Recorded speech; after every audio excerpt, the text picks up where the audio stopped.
Assalamualaikum semuanya, selamat datang di channel Obrolan Fighter. Kali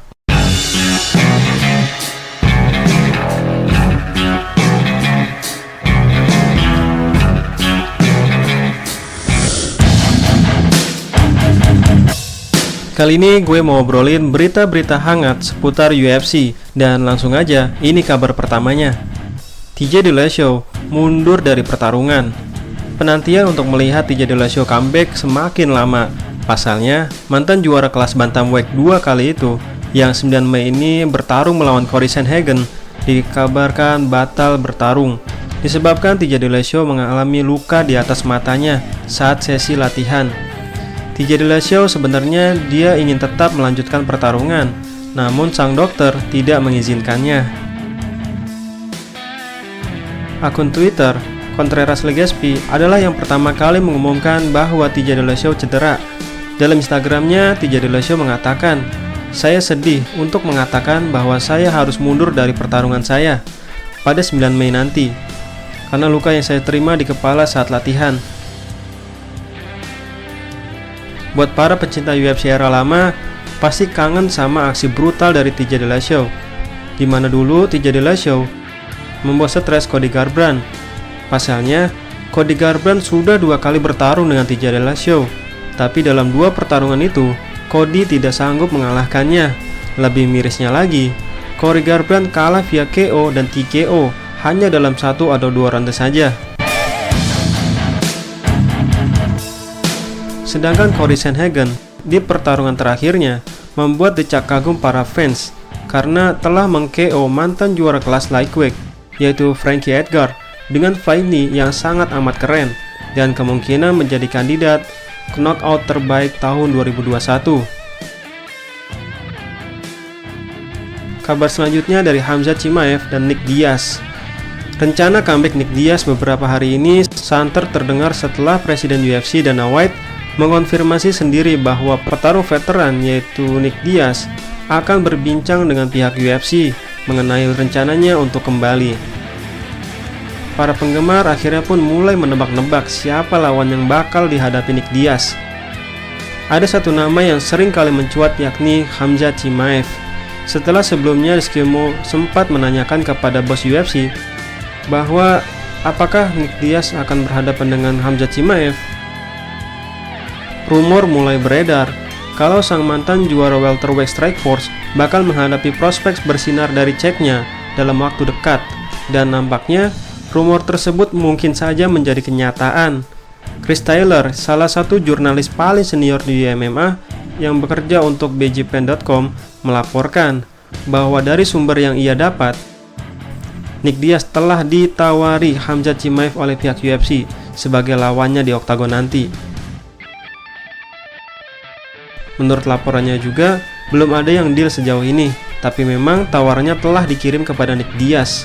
Bahkan melalui postingan Instagramnya, secara terang-terangan Khamzat Chimaev berkeinginan melawan Nick Diaz.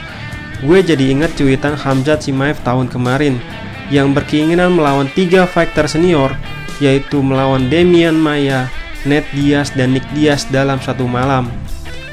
Perlu diketahui, Nick Diaz terakhir kali bertarung pada tahun 2015 melawan Anderson Silva. Pertarungan tersebut awalnya dimenangkan Anderson Silva melalui unanimous decision. Namun beberapa hari setelah itu, kemenangan Anderson Silva dianulir oleh Komisi Olahraga Nevada dan diubah menjadi no contest. Setelah kedua fighter sama-sama dinyatakan positif mengonsumsi zat terlarang dari hasil tes urin mereka.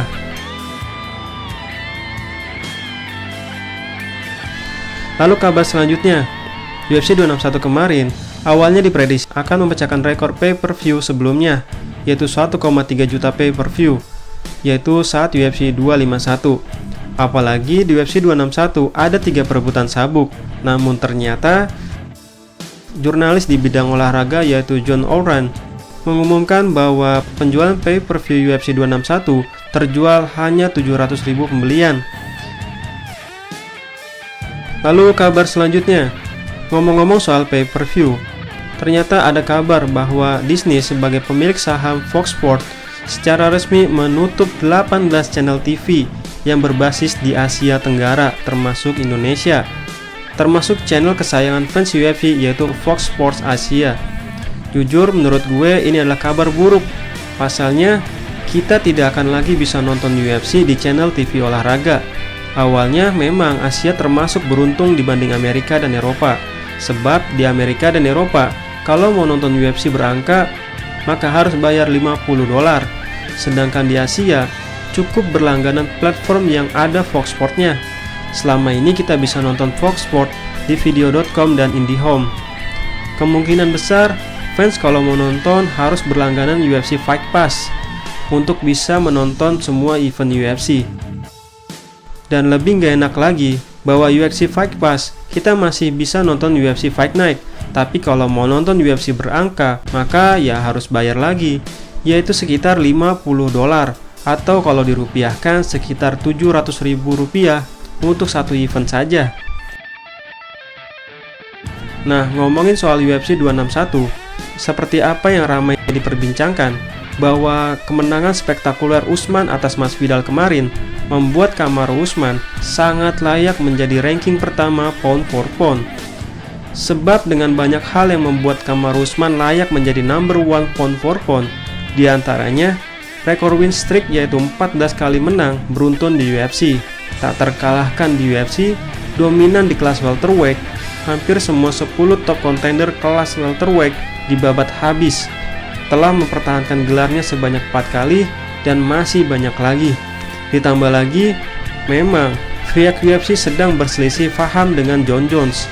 Hal ini sesuai dengan apa yang dikatakan Khabib jauh sebelum UFC 261, bahwa setelah dirinya pensiun maka cepat atau lambat ranking 1 pound for pound akan segera menjadi milik Kamaru Usman.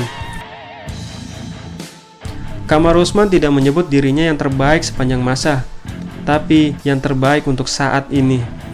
Dalam interviewnya, Kamaru Usman mengatakan, jika orang ingin menganggap saya yang terbaik, maka mereka bisa saja mengatakan itu. Tapi saat ini saya percaya bahwa saat ini saya adalah pound for pound.